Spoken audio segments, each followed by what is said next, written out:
Hello everyone. आज के इस वीडियो में हम लोग पढ़ने वाले हैं प्रेजेंट कंटीन्यूअस टेंस।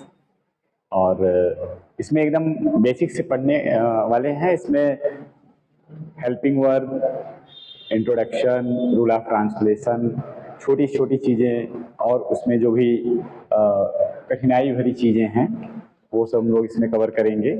जैसा कि सबसे पहले होगा प्रेजेंट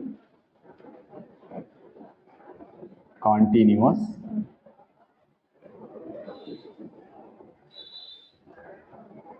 टेंस। प्रेजेंट इंडेफिनिट्स के पहले वाले वीडियो में पढ़ चुके हैं और इसमें पढ़ना है प्रेजेंट कॉन्टिन्यूअस। प्रेजेंट कॉन्टिन्यूअस पढ़ना है और इसमें सबसे पहले जो देखना है वो देखना है इंट्रोडक्शन। क्या होता है इसकी पहचान। तो सबसे पहले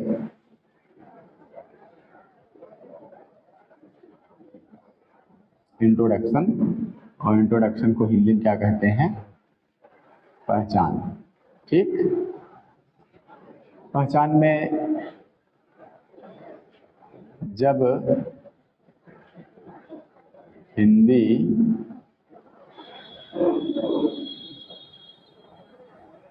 वाक्य के अंत में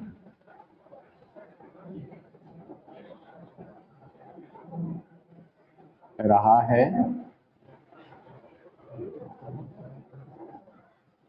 रही है, रहे हैं, रहा हूं,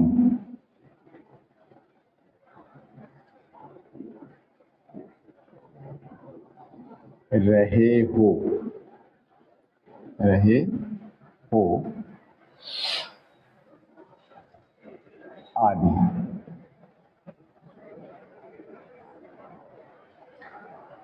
अब जैसा कि इंट्रोडक्शन में देखा गया, सबसे पहले देखिए पहचान तो जरूरी ही है। यदि पहचान नहीं हो पाएगी तो निश्चित रूप से हम उसका ट्रांसलेशन नहीं कर पाएंगे और उचित हेल्पिंग वर्ब का भी प्रयोग नहीं कर पाएंगे। इसकी वजह से इंट्रोडक्शन तो बहुत जरूरी है। तो इंट्रोडक्शन में आपको बताया गया कि हिंदी वाक्य मिलेगा और हिंदी वाक्य के अंत में पहुंचेंगे। और जब हिंदी वाक्य के अंत में पहुंचेंगे तो वहां हमें देखना क्या है? सबसे पहले मिल सकता है रहा है, अगर रहा है नहीं मिला तो रही है, और रही है नहीं मिला तो रहे हैं, और रहे हैं भी अगर नहीं मिला तो रहा हूं या फिर रहे हो। इन सभी शब्दों में से कोई एक शब्द आपको निश्चित रूप से मिलेगा ही। और यदि इन सारे शब्दों में से कोई एक भी नहीं मिल रहा है तो यह समझना है ये जो हमारा सेंटेंस है वह प्रेजेंट कंटीन्यूअस टेंस नहीं है। तो निश्चित रूप से हमें मिलेगा क्या? रहा है, रही है, रहे हैं, रहा हूं और रहे हैं। जो कि इस प्रकार से इसको समझना है, जैसे वह गीत गा रहा है। अब जैसे ये एक हिंदी सेंटेंस हुआ, ये हिंदी वाक्य है और हिंदी वाक्य के अंत में हम क्या देख रहे हैं? रहा है।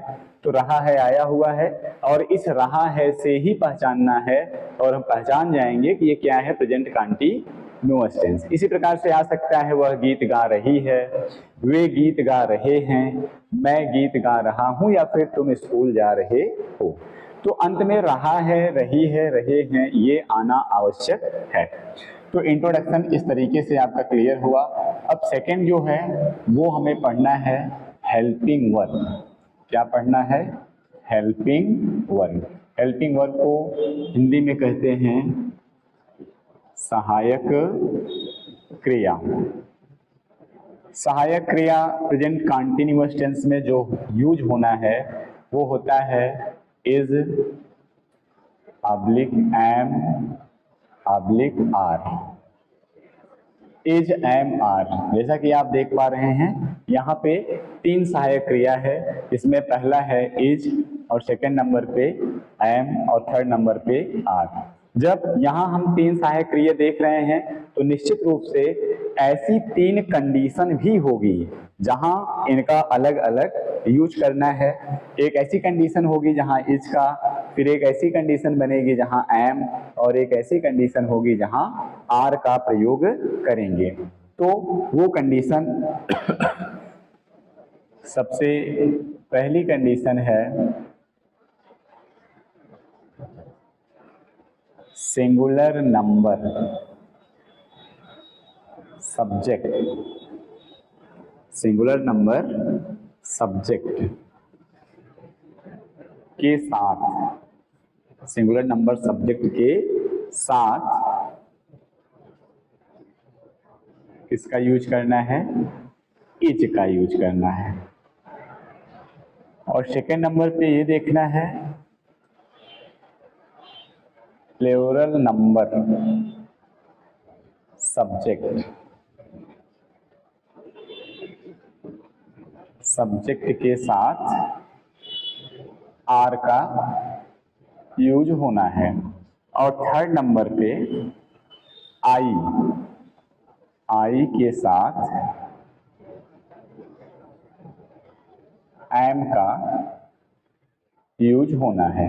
तो ये तीन कंडीशन है, जो कि पहली कंडीशन ये बता रही कि जब सब्जेक्ट हमारा सिंगुलर नंबर होगा, अर्थात जो करता है यदि वह एक वचन में है तो हम उसके साथ हेल्पिंग वर्ब इज का यूज करेंगे।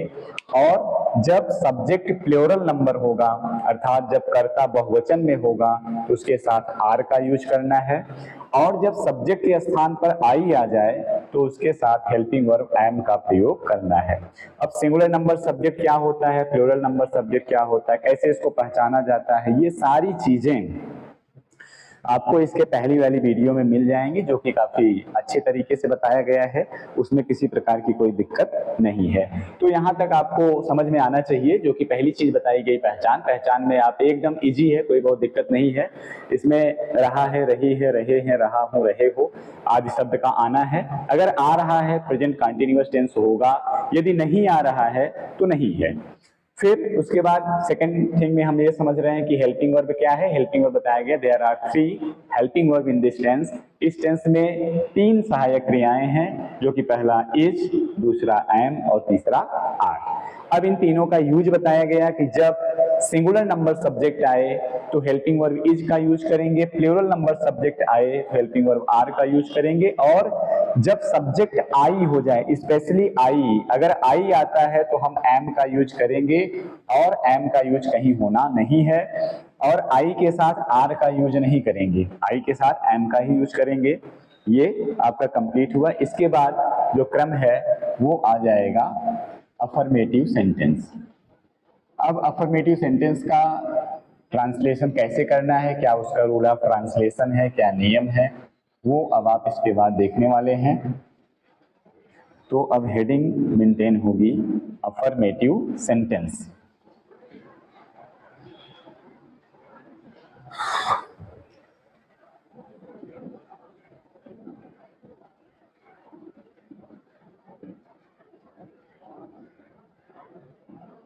अफर्मेटिव सेंटेंस, अफर्मेटिव सेंटेंस को हिंदी में कहा जाता है सकारात्मक वाक्य। और इसका रूल ऑफ ट्रांसलेशन,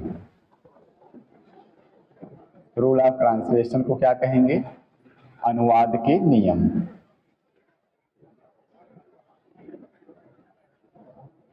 अनुवाद के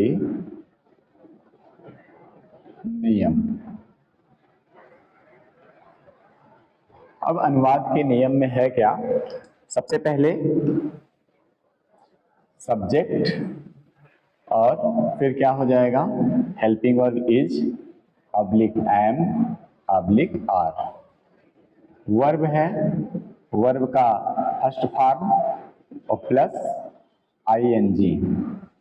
उसके बाद ऑब्जेक्ट है, फिर अदर वर्ड्स है, फुल स्टॉप। ये आपका रूल ऑफ ट्रांसलेशन है। और इसी रूल पे, इसी फार्मूले पे आप किसी भी हिंदी सेंटेंस को जो प्रेजेंट कंटीन्यूअस हो आप रखते चले जाएंगे तो आपका हिंदी से इंग्लिश ट्रांसलेशन होता जाएगा। फॉर एग्जाम्पल हम समझेंगे, जैसे राम पुस्तक पढ़ रहा है। राम पुस्तक पढ़ रहा है, तो सबसे पहले ये हिंदी वाक्य है और हिंदी वाक्य के अंत में देखा जा रहा है तो यहाँ मिला है रहा है। तो रहा है से ये पहचान लेना है कि ये जो सेंटेंस है ये प्रेजेंट कंटीन्यूअस टेंस है। और सेंटेंस कैसा है? अफर्मेटिव है, क्योंकि इसमें ना तो नहीं का प्रयोग हुआ है ना तो प्रश्नवाचक शब्दों का प्रयोग हुआ है। और ऐसे सेंटेंस को ट्रांसलेशन करने के लिए सबसे पहले जरूरत किसकी है? सब्जेक्ट की। तो कौन पुस्तक पढ़ रहा है? राम। राम इसमें क्या है? सब्जेक्ट है। यहाँ हो गया राम। और राम सिंगुलर नंबर सब्जेक्ट है, इसलिए इज एम आर में हेल्पिंग वर्ब यूज होगा इज। क्यों? क्योंकि राम सिंगुलर नंबर सब्जेक्ट है, एक वचन करता है, इसलिए इज हो गया। और वर्ब, राम के द्वारा कौन सा कार्य हो रहा है? राम के द्वारा पढ़ने का कार्य हो रहा है, तो रीड। रीड मीन्स क्या होता है? पढ़ना। और रीड में आईएनजी प्लस करेंगे तो क्या हो जाएगा? रीडिंग। तो आईएनजी, वर्ब में आईएनजी सिर्फ एक कंडीशन में लगता है। वर्ब में आईएनजी तब लगाई जाती है जब हमारा सेंटेंस किसी कॉन्टिन्यूअस टेंस से बिलोंग करता है, चाहे वो प्रेजेंट कॉन्टिन्यूअस हो, चाहे पास्ट कॉन्टिन्यूअस हो, चाहे फ्यूचर कॉन्टिन्यूअस हो, या फिर प्रेजेंट परफेक्ट कॉन्टिन्यूअस हो, या पास्ट परफेक्ट कॉन्टिन्यूअस हो, या फ्यूचर परफेक्ट कॉन्टिन्यूअस हो।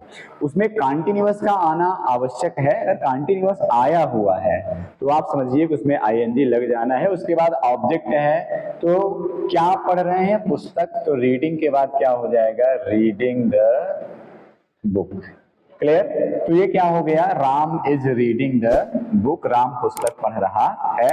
यहाँ राम सब्जेक्ट है, राम सिंगुलर नंबर सब्जेक्ट है, इसलिए हेल्पिंग वर्ब इज का यूज हुआ। फिर रीड ये वर्ब था, इसमें आईएनजी प्लस किया गया तो रीडिंग हो गया।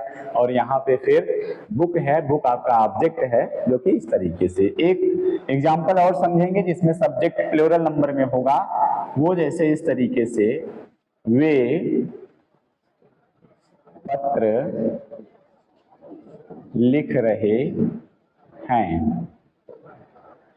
तो अंत में हमने देखा रहे हैं, जिससे ये क्लियर हुआ ये प्रेजेंट कंटीन्यूअस टेंस है। सब्जेक्ट में क्या आना है? दे। और इसमें हेल्पिंग वर्ब क्या लगेगी? आर। आर यहाँ हेल्पिंग वर्ब क्यों लगी? क्योंकि जो सब्जेक्ट दे है this is plural number subject, ये कर्ता बहुवचन है। तो बहुवचन कर्ता के लिए हेल्पिंग वर्ब किसका यूज करना है? आर का, जो कि हमने कर दिया। अब क्या है? इसके बाद हमें ढूंढना है इसमें वर्ब क्या हो रहा है। तो वे के द्वारा जो कार्य होगा, जो लिखने का हो रहा है, तो क्या है? WRITING। तो इसमें राइट में आईएनजी जुड़ेगा तो क्या हो जाएगा? राइटिंग। दे आर राइटिंग, क्या लिख रहे हैं? A letter. They are writing a letter, वह पत्र लिख रहे हैं। तो सारी चीजें पहले जैसी हैं, जो बदला हुआ है वो क्या है? Helping verb. हेल्पिंग वर्ब यहाँ पे चेंज इसलिए हो गया क्योंकि जो सब्जेक्ट है वो यहाँ पे क्या आया? Plural number. और यहाँ इज है, इज सिंगुलर नंबर सब्जेक्ट के साथ यूज होता है। यहाँ राम जो है सिंगुलर नंबर में है। एक और देखा जाए जिसमें आई सब्जेक्ट आ जाए, जैसे मैं बाजार जा रहा हूं, तो यहाँ पे आया है रहा हूं, जिससे क्लियर हुआ ये प्रेजेंट कंटीन्यूअस टेंस है। और ये सेंटेंस कैसा है? सेंटेंस अफर्मेटिव है। इसमें सब्जेक्ट ढूंढना है। सब्जेक्ट क्या है? मैं को अंग्रेजी में कहा जाता है आई। तो आई के साथ हेल्पिंग वर्ब हमेशा यूज होता है एम, प्रेजेंट कंटीन्यूअस टेंस में। I am. उसके बाद यहाँ वर्ब क्या है? जाना, तो गो हो जाएगा। और गो में आईएनजी जब ऐड होगा तो हो जाएगा गोइंग। आई एम गोइंग, कहाँ जा रहे हैं? Going to market. Market means बाजार। क्लियर? तो ये आपका अफर्मेटिव सेंटेंस जो है इस तरीके से रहा है, जिसमें कुछ करना नहीं। ये फार्मूला अगर दिमाग में सेट हो गया, मुझे सबसे पहले सब्जेक्ट लिखना है और according to subject we can use helping verb is am are. हम सब्जेक्ट के अनुसार ही सहायक क्रिया का प्रयोग कर सकेंगे। अगर सब्जेक्ट सिंगुलर नंबर होगा तो इज का यूज होगा, सब्जेक्ट प्लूरल नंबर होगा तो आर का यूज होगा, सब्जेक्ट में अगर आई आएगा तो एम का यूज होगा। और उसके बाद वर्ब देखना है, वर्ब का फर्स्ट फॉर्म लिखना है, फिर आईएनजी लिख देना है, और फिर ऑब्जेक्ट, और ऑब्जेक्ट के बाद अदर वर्ड लिखना है। क्लियर? जो कि इस तरीके से रहा है। इसके बाद क्रम में आता है निगेटिव सेंटेंस। इसके बाद का क्रम क्या होगा? Negative sentence.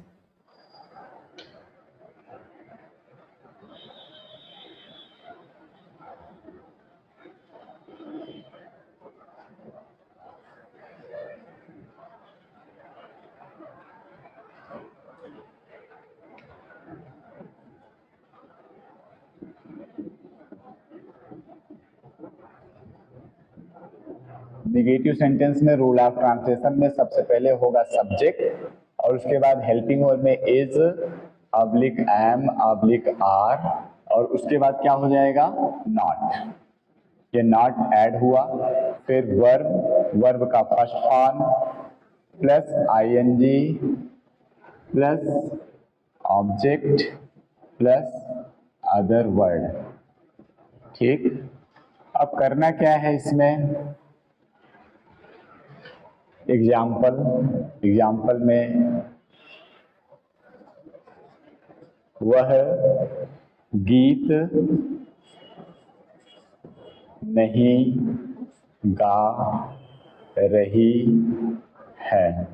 तो अंत में देखा जा रहा है रही है, जिससे ये पहचाना जाएगा कि ये प्रेजेंट कंटीन्यूअस टेंस है। और सेंटेंस कैसा है? सेंटेंस में नहीं का प्रयोग हुआ है, जिसकी वजह से ये क्या हो जाएगा? Negative sentence. अब क्या करना है? सबसे पहले सब्जेक्ट ढूंढना है। सब्जेक्ट में कौन गीत गा रही है? वह। तो यहाँ वह से स्त्री का बोध हो रहा है, जिससे सी, और सी सिंगुलर नंबर सब्जेक्ट है, इसलिए यहाँ पे यूज होगा हेल्पिंग वर्ब इज। अगर सी के स्थान पे कोई प्लूरल नंबर सब्जेक्ट आता तो आर का यूज हो जाता, जो कि सिंगुलर नंबर है, इसलिए यहाँ पे हेल्पिंग वर्ब इज का ही यूज होगा। ठीक, अब इसके बाद नॉट आया हुआ है, तो यहाँ हमें क्या लिखना है? नॉट, फिर वर्ब। अब ये देखना है वह जो है ये कौन सा कार्य कर रहा है? गाने का। तो जब गाने का कार्य हो रहा है तो सिंग मीन्स गाना, और जब इसमें आईएनजी ऐड करेंगे तो क्या हो जाएगा? सिंगिंग। ठीक, अब सी इज नॉट सिंगिंग, क्या गा रहे हैं? गीत। Singing a song. A song यहाँ पे ऑब्जेक्ट है। जिस तरीके से आप देख पा रहे हैं ये आपका सेंटेंस तैयार है, जो कि निगेटिव है, क्योंकि इसमें हेल्पिंग वर्ब के बाद नॉट का प्रयोग हुआ है।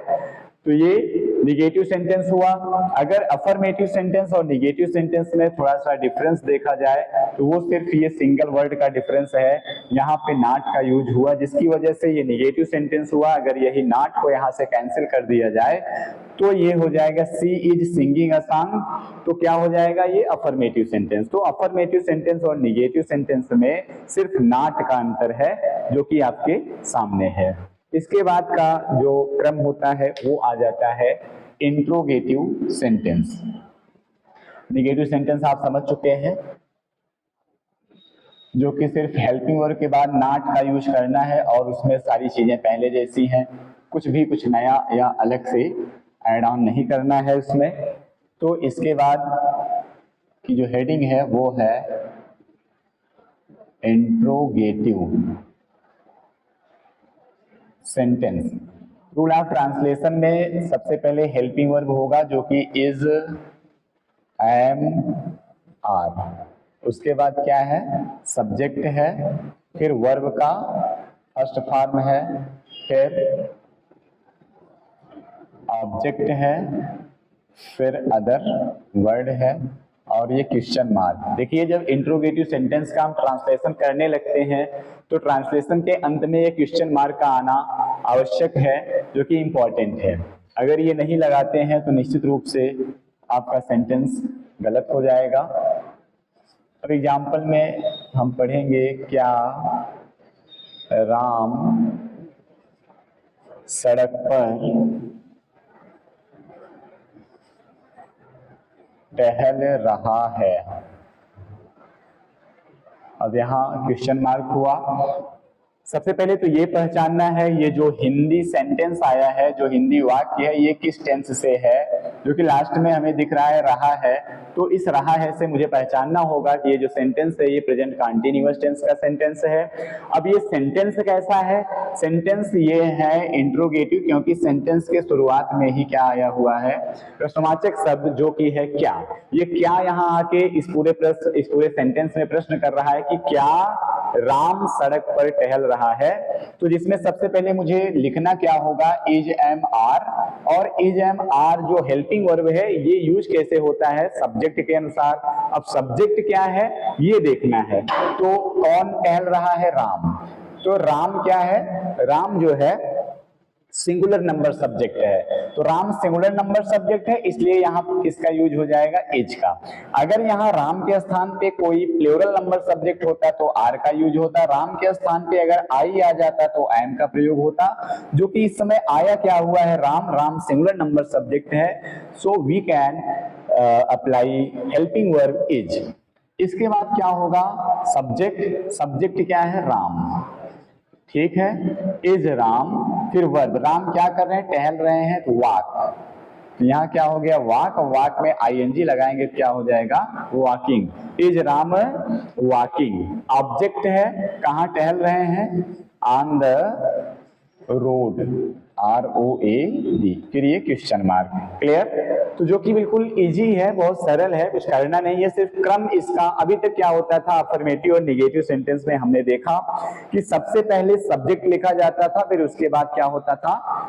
हेल्पिंग वर्ब का यूज किया जाता है। लेकिन इंट्रोगेटिव सेंटेंस और इंट्रोगेटिव निगेटिव सेंटेंस में वो क्रम थोड़ा सा उल्टा होगा। सबसे पहले हेल्पिंग वर्ब लिखी जाएगी, उसके बाद सब्जेक्ट लिखा जाएगा। बाकी सारी चीजें का जो क्रम है वो सब ऐसे ही है। वर्ब है, वर्ब का फर्स्ट फॉर्म है, और फर्स्ट फॉर्म में यहाँ थोड़ा सा करेक्ट करेंगे, फर्स्ट फॉर्म में है ING। ठीक है, तो वर्ब में ING है, फिर ऑब्जेक्ट है, फिर अदर वर्ड है। तो ये सारी चीजें जो है सेम एक जैसे ही हैं, कुछ इसमें बहुत अंतर नहीं आया हुआ है। तो सबसे पहले क्या करना है? इज-एम-आर का यूज कर देना है। इज-एम-आर का यूज कैसे करना है? सब्जेक्ट के अनुसार। जब कर्ता एक वचन हो तो हम इज का यूज करेंगे, कर्ता बहुवचन होगा तो आर का यूज करेंगे, कर्ता का स्थान पे आई आ जाता है तो एम का यूज करेंगे, अन्यथा एम का यूज और कहीं है नहीं। फिर उसके बाद सब्जेक्ट लिख देना है। सब्जेक्ट के बाद वर्ब, वर्ब का फर्स्ट फॉर्म लिखना है, फर्स्ट फॉर्म में ING ऐड करना है। उसके बाद ऑब्जेक्ट होगा, ऑब्जेक्ट बाद अदर वर्ड होगा, और अदर वर्ड के बाद ये जो आप यहाँ मार्क देख रहे हैं interrogation mark, sign of interrogation कहा जाता है, या question mark. This is most important punctuation for the interrogative sentence. Without this interrogative marks your sentence will be wrong, गलत हो जाएगा, बिल्कुल उसमें कोई संकोच नहीं होगा। तो इंट्रोगेटिव के बाद होगा इंट्रोगेटिव निगेटिव सेंटेंस। अब इसके बाद हम लोग पढ़ने वाले हैं interrogative negative sentence. Interrogative negative sentence में जो अंतर है दोनों सेंटेंस में, इंट्रोगेटिव और इंट्रोगेटिव निगेटिव सेंटेंस में, वो सिर्फ एक शब्द का अंतर है जिसको कहा जाता है नॉट। तो ये हो गया निगेटिव सेंटेंस। क्लियर है? अब रूल ऑफ ट्रांसलेशन में हम सबसे पहले लिखेंगे helping verb is oblique am oblique are, उसके बाद सब्जेक्ट, और इसी सब्जेक्ट के बाद ऐड होगा नॉट। ठीक, उसके बाद वर्ब, वर्ब का फर्स्ट फॉर्म, और वर्ब के फर्स्ट फॉर्म में क्या होना है? ING, और ING के बाद ऑब्जेक्ट, और ऑब्जेक्ट के बाद क्या होगा? अदर वर्ड, और अदर वर्ड के तुरंत बाद लगाएंगे क्वेश्चन मार्क। ये हो गया आपका रूल ऑफ ट्रांसलेशन। अब इसमें एग्जाम्पल से समझा जाए, जैसे क्या मोहन बगीचे में, क्या मोहन बगीचे में फूल नहीं तोड़ रहा है? Question mark. ये बात समझ पा रहे हैं? ये एक सेंटेंस आया हुआ है जिसको भी पहचानना है, ये कौन सा सेंटेंस है। तो यहाँ आया रहा है, सबसे पहले हम टेंस पहचानेंगे। तो रहा है से ये क्लियर हुआ, ये प्रेजेंट कंटिन्यूअस टेंस है। अब उसके बाद मुझे पहचानना है ये सेंटेंस कैसा है। सेंटेंस में सबसे पहले देखा जा रहा है यहाँ प्रश्नवाचक शब्द आया हुआ है, और उसके बाद देखा जा रहा है यहाँ नकारात्मक शब्द भी आया हुआ है जो कि नहीं है। तो क्या और नहीं, तो इसका मतलब ये प्रश्नवाचक नकारात्मक वाक्य है। प्रश्नवाचक नकारात्मक, जिसको अंग्रेजी में कहा जाएगा इंट्रोगेटिव निगेटिव सेंटेंस, जो कि रूल ऑफ ट्रांसलेशन में सबसे पहले helping verb is am are का प्रयोग करना है, और is am are helping verb है जो कि सब्जेक्ट के अनुसार इसका यूज किया जाएगा। तो मोहन यहाँ पे सब्जेक्ट है, मोहन सिंगुलर नंबर सब्जेक्ट है, इसलिए यहाँ प्रयोग होगा हेल्पिंग वर्ब इज। यहाँ इज के स्थान पे एम और आर का भी प्रयोग हो सकता था, किंतु यदि यहाँ मोहन के स्थान पे बहुवचन करता आए और या फिर आई आ जाए, आई आ जाएगा तो एम होगा, अगर बहुवचन करता आ जाएगा तो यहाँ पे आर हो जाएगा। ठीक है, उसके बाद सब्जेक्ट, सब्जेक्ट है तो क्या हो जाएगा मोहन, फिर ये नॉट यहां लिख देंगे not, is Mohan not. Verb Mohan के द्वारा कार्य क्या हो रहा है, तोड़ने का कार्य हो रहा है। तो PLUC के प्लक मीन्स तोड़ना होता है, जिसमें ING ऐड करेंगे क्या हो जाएगा प्लकिंग। क्या तोड़ रहे हैं, फूल तोड़ रहे हैं तो हो जाएगा प्लकिंग द फ्लावर। और कहाँ तोड़ रहे हैं, इन द गार्डन, GARDEN। उसके बाद क्वेश्चन मार्क। ये बात समझ में आ रही है। सबसे पहले देखिए फार्मूला में बताया गया है, ये रूल ऑफ ट्रांसलेशन जो आप देख रहे हैं यहाँ है इज एम आर। तो इज एम आर में से यहाँ इज का यूज किया गया क्योंकि जो सब्जेक्ट था वो मोहन था, और मोहन सिंगुलर नंबर सब्जेक्ट है, इसलिए इज का यूज हुआ। और यहाँ फिर मोहन लिखा गया सब्जेक्ट के रूप में। फिर इसके तुरंत बाद यहाँ निगेटिव वर्ड नॉट था, जो कि यहाँ नॉट लिखा गया। और फिर वर्ब, तो मोहन के द्वारा कार्य हो रहा था तोड़ने का, जो कि प्लक, प्लक मींस तोड़ना। फिर ING इसमें ऐड किया गया जो कि प्लकिंग हो गया। उसके बाद ऑब्जेक्ट के रूप में लिखा गया दी फ्लावर। और वो फूल तोड़ कहाँ रहे थे, बगीचे में, तो में के लिए इन आया और दी गार्डन। तो उसके बाद क्वेश्चन मार्क लगा, जो कि ये आपका कंप्लीट होता है इंट्रोगेटिव निगेटिव सेंटेंस। इसके बाद इंट्रोगेटिव सेंटेंस के दूसरे पार्ट की ओर चलेंगे, जिसका नाम इसके पहले आपको बता दिया गया है। उसका नाम होता है WH टाइप। तो WH टाइप सेंटेंस, एक यस नो टाइप सेंटेंस होता है और दूसरा जो है WH टाइप सेंटेंस होता है। दोनों में क्या अंतर होता है, क्या उसकी पहचान है, क्या कुछ उसमें किया जा रहा है, ये आपको बताया गया है। यहाँ पे लिखा जाएगा WH टाइप इंट्रोगेटिव सेंटेंस। ठीक है, WH टाइप इंट्रोगेटिव सेंटेंस।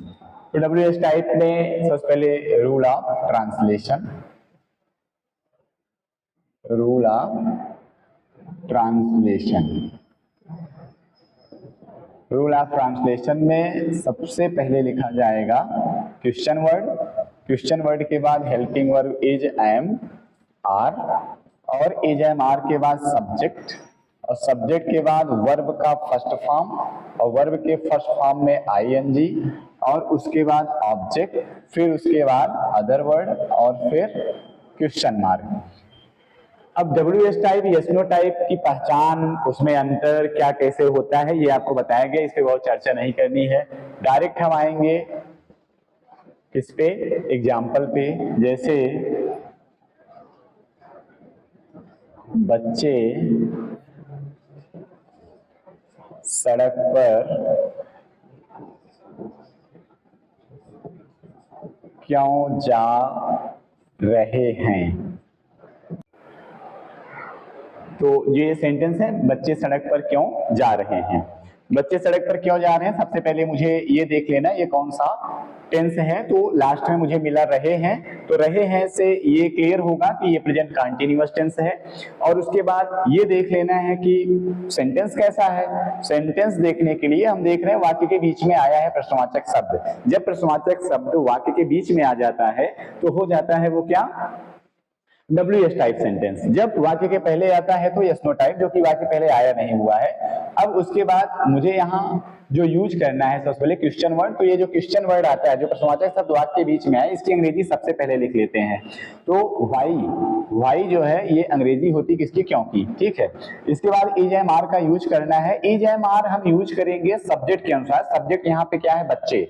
तो बच्चे बहुवचन करता है, तो बहुवचन कर्ता के लिए हेल्पिंग वर्ब किसका यूज होगा, आर का यूज होगा। ये क्लियर है। तो व्हाई आर, उसके बाद क्या होगा, subject why are the children, CHILDREN। ये क्लियर है, व्हाई आर द चिल्ड्रेन। फिर क्या है, वर्ब। तो यहाँ बच्चों के द्वारा कौन सा कार्य हो रहा है, जा रहे हैं, जाने का कार्य हो रहा है। तो गो मीन्स जाना, और इसमें ING ऐड ऑन करेंगे तो क्या हो जाएगा, गोइंग। कहाँ जा रहे हैं, going on the road, ROAD। फिर क्वेश्चन मार्क। ये आपका कंप्लीट हुआ। Why are the children going on the road, बच्चे सड़क पर क्यों जा रहे हैं। अब अगर इसका हमें निगेटिव बनाना हुआ तो निगेटिव बनाना बहुत आसान है। कैसे, जैसे यहाँ पे वाई है, फिर आर है, द चिल्ड्रन क्या है, सब्जेक्ट है। तो सब्जेक्ट के बाद मुझे नॉट ऐड करना है। जो नॉट लग जाएगा ये सेंटेंस को निगेटिव कर देगा, जो कि इस प्रकार से होगा, वाई के बाद आर के बाद द चिल्ड्रेन, CHILDREN, उसके बाद नॉट, फिर क्या हो जाएगा, गोइंग। ठीक है, ऑन द रोड। ये हो गया निगेटिव सेंटेंस। तो ये आपका WS टाइप इंट्रोगेटिव सेंटेंस है और ये WS टाइप का इंट्रोगेटिव निगेटिव सेंटेंस है। अगर इंट्रोगेटिव सेंटेंस आप बना लिए तो निश्चित रूप से इंट्रोगेटिव निगेटिव सेंटेंस भी बन जाएगा, क्योंकि इंट्रोगेटिव सेंटेंस में सब्जेक्ट के बाद सिर्फ नॉट ही तो ऐड करना है। अगर सब्जेक्ट बाद नॉट आप ऐड कर लिए तो फिर कोई दिक्कत ही नहीं है, वो आपका इंट्रोगेटिव निगेटिव हो जाएगा। तो इस तरीके से आपका प्रेजेंट कंटीन्यूअस टेंस इसी पे समाप्त होता है। अब इसमें जो भी चीजें बताई गई हैं, चाहे वह रूल ऑफ ट्रांसलेशन हो, हेल्पिंग वर्ब हो, एग्जाम्पल्स हो, ये सब बिल्कुल सरल भाषाओं में आपको बताया गया। अब इसके बाद अगली वीडियो में आपको मिलेगा present perfect tense. Present perfect tense पढ़ने के लिए आप अगली वीडियो देखेंगे। तब तक के लिए धन्यवाद।